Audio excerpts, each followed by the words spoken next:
नमस्कार दोस्तों, sky educare channel पर आपका फिर से स्वागत है और मैं हूं प्रतिभा आर्या। दोस्तों, अब तक हमने विद्यालय प्रबंध और प्रशासन का विस्तार पूर्वक अध्ययन किया, जिसके अंतर्गत हमने विद्यालय का प्रशासन समझा और शिक्षा संबंधी जितना भी प्रबंध किया जाता है उस सारे प्रबंधन के कार्य को समझा।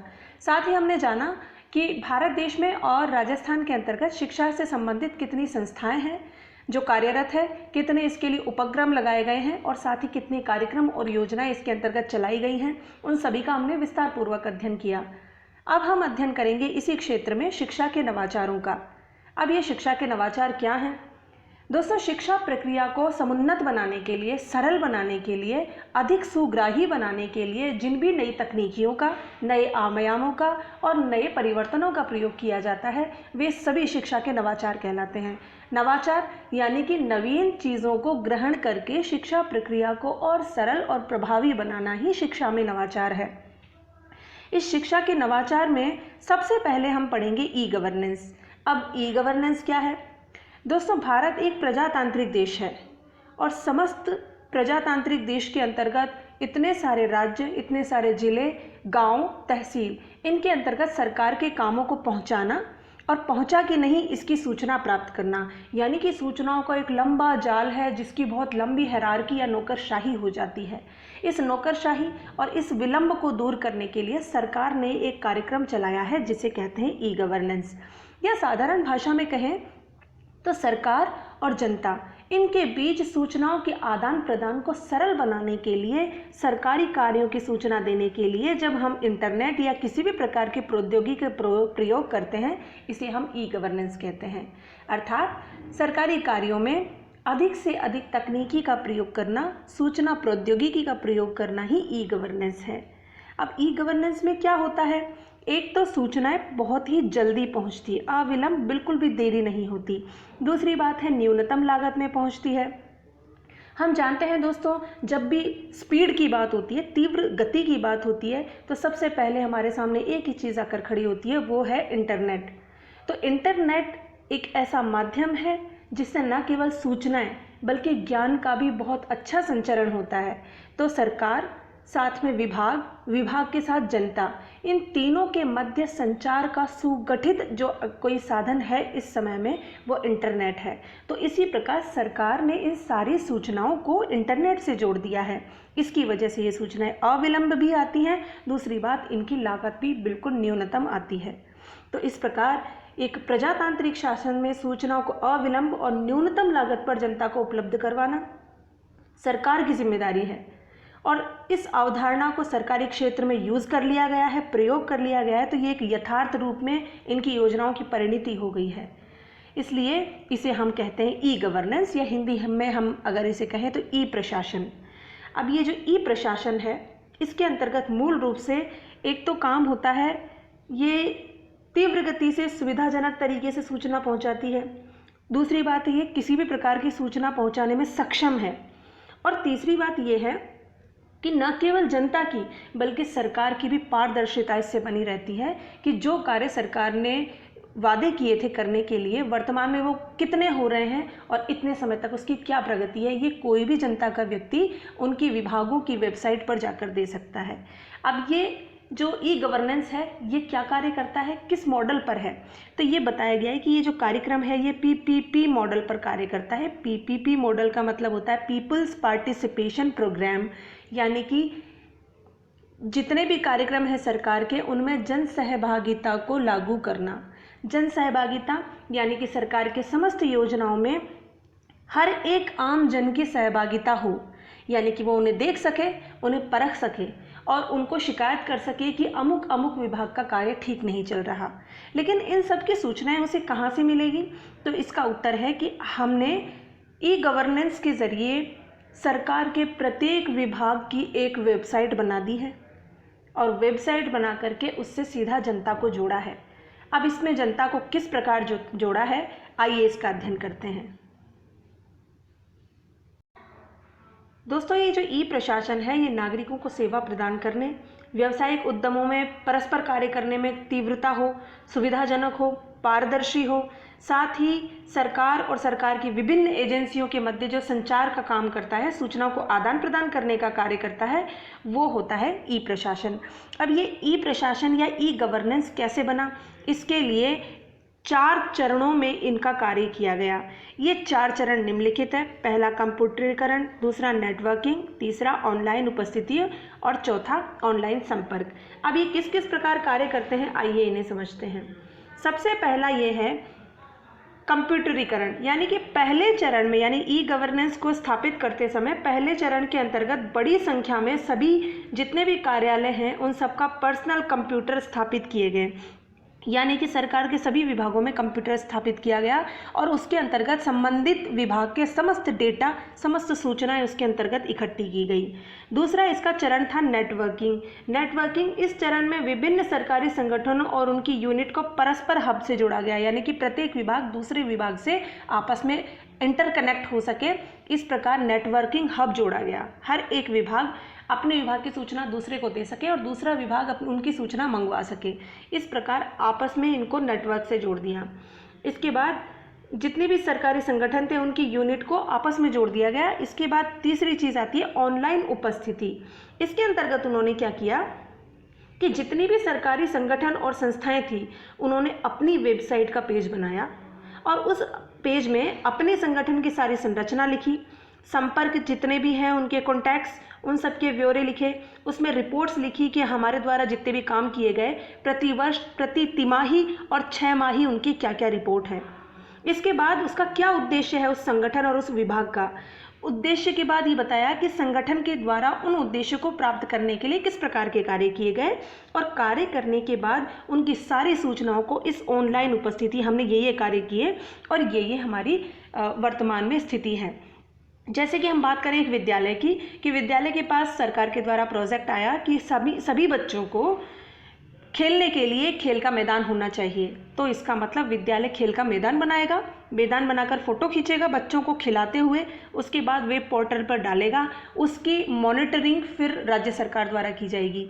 या हमने निर्णय लिया कि हम विद्यालय में चारों ओर पौधे उगाएंगे, तो सारे पौधे उगाते समय का जो कार्यक्रम था उन सब की फ़ोटोज़ आपको वेबसाइट पर अपलोड करनी पड़ेगी और फिर उसकी मॉनिटरिंग की जाएगी।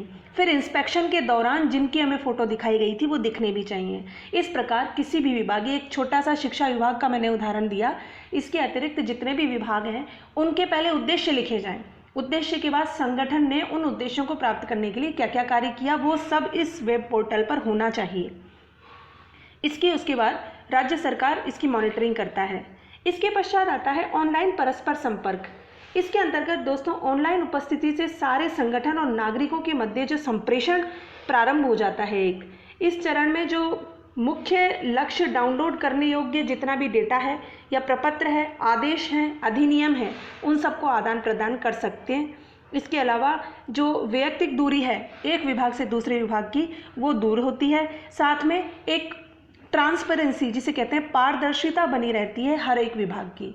न केवल सरकार बल्कि एक साधारण आम नागरिक भी ये देख सकता है कि मेरे कार्यों का कितना निस्तारण हुआ है और जो कार्य इन संगठनों को करना चाहिए वो ठीक से कर रहा है अथवा नहीं कर रहा।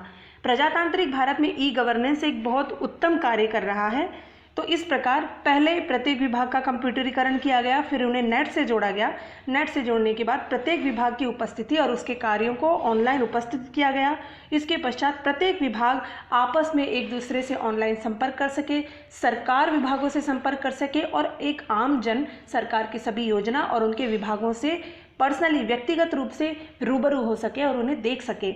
ये सारा चरण का कार्य करके ई गवर्नेंस के चरण बनाए गए और इन्हें पूरा किया गया। अब इस प्रकार ये सारे चरण हो जाने के बाद प्रत्येक भारत का विभाग इंटरनेट पे उपलब्ध है। प्रत्येक विभाग की सूचना हमें उस विभाग द्वारा बनाई गई जो साइट है उस पर उपलब्ध होगी और वो हर 7 दिन में या हर 1 महीने में कुछ फिक्स करके हर बार अपडेट होगी। इस प्रकार ई गवर्नेंस योजना के तहत सभी विभागों को ऑनलाइन जोड़ा गया और जोड़ने के पश्चात बहुत ही पारदर्शिता के साथ उसके सभी कार्यों को सामान्य किया गया, सामान्य जन के लिए देखने योग्य बनाया गया। जैसे कि यदि हम बात करें राजस्थान की, तो राजस्थान सरकार का जो अधिकृत वेब पोर्टल है वो है राजदर्पण। ये प्रश्न परीक्षाओं में पूछा जा सकता है दोस्तों। राजस्थान सरकार का जो अधिकृत वेब पोर्टल है, यानी कि ऐसी वेबसाइट जिस पे राजस्थान सरकार के सभी कार्यों को हम देख सकते हैं, विभागों को देख सकते हैं, उसका नाम क्या है? तो उसका नाम है राजदर्पण। इस प्रकार दोस्तों ई गवर्नेंस योजना के चारों चरणों के विषय में हमने अध्ययन किया।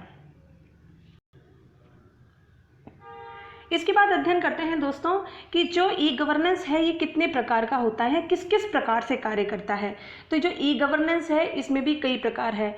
जैसा कि मैंने कहा कि सभी विभागों को इंटरनेट से जोड़ा है और सभी आम जन तक उसकी सूचनाएं पहुंचाई जाती है, लेकिन सभी विभागों की सभी सूचनाएं सामान्य नागरिक को नहीं दी जा सकती, तो इसलिए इसमें कुछ खंड बनाए गए हैं।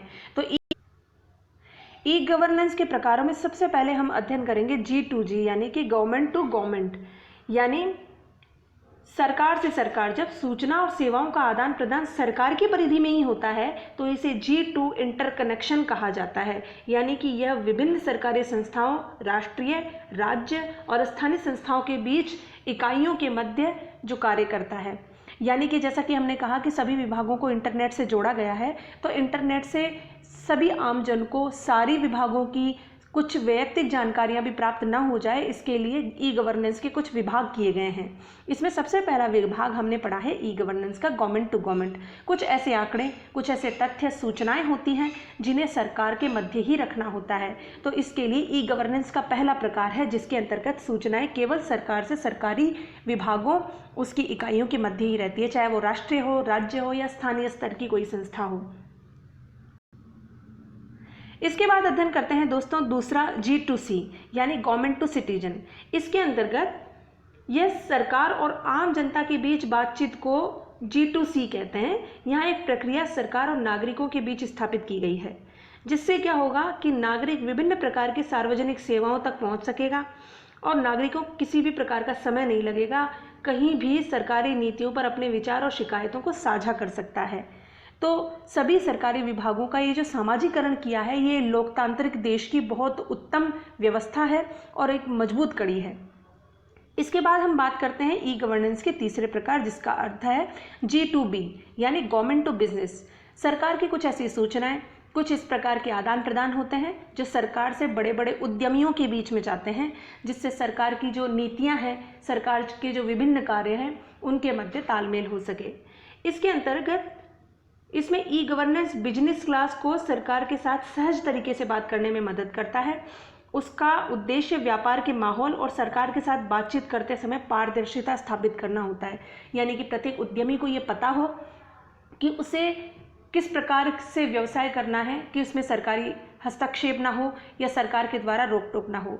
और सरकार को इस बात का ध्यान रखना है कि कोई भी उद्यमी भारत सरकार के किसी भी नियम का तोड़े ना हो, और इसके अलावा वो जितने भी उद्योग कर रहा है वो किसी भी भ्रष्टाचार के आंकड़े में या इनकम टैक्स के मामले में ना आता हो। तो सरकार और उद्यमी से संबंधित जितनी भी सूचनाएं हैं, जितने भी नियम हैं, उनकी बात वो आपस में कर सके, इसके लिए एक प्लेटफॉर्म बनाया गया है गवर्नमेंट टू बिजनेस, यानी सरकार से व्यवसायियों के मध्य सूचनाओं का आदान प्रदान।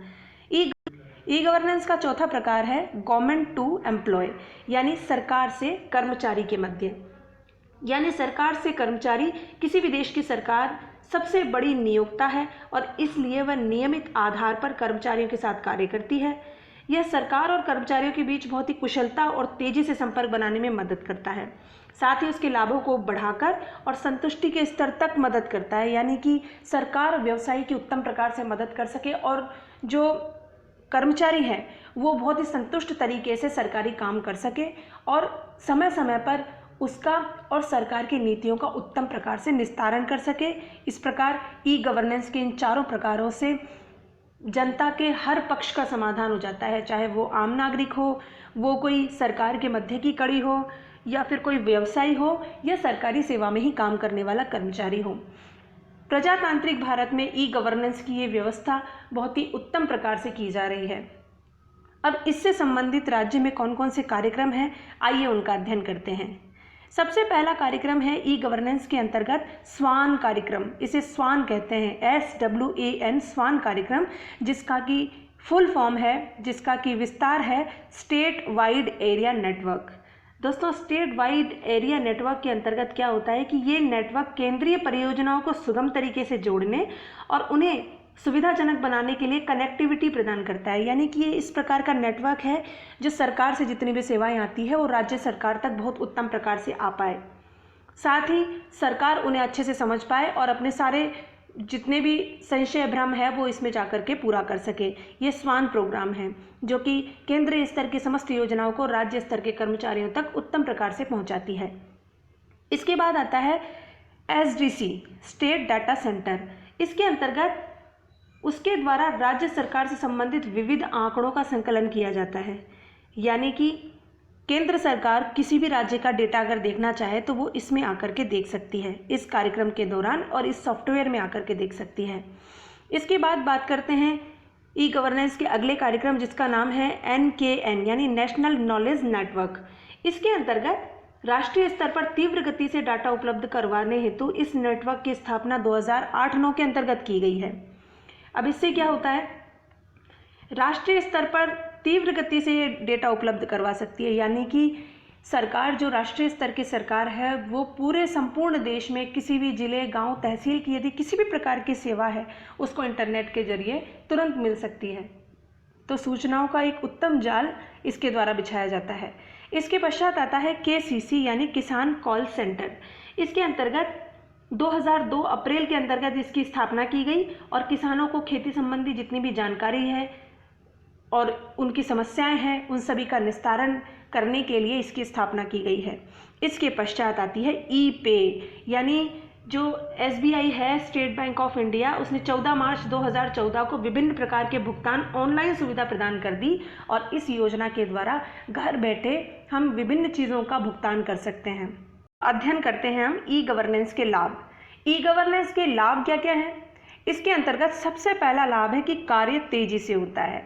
सूचनाओं के अभाव में और एक विभाग से दूसरे विभाग के ऑफिसों में चक्कर काटने के कारण बहुत से कार्यों में देरी होती है। ई गवर्नेंस ने इस देरी को बहुत ही तेज कर दिया है, यानी कि देरी को बिल्कुल हटा दिया है और घर बैठे हमारा ई गवर्नेंस के थ्रू काम हो जाता है।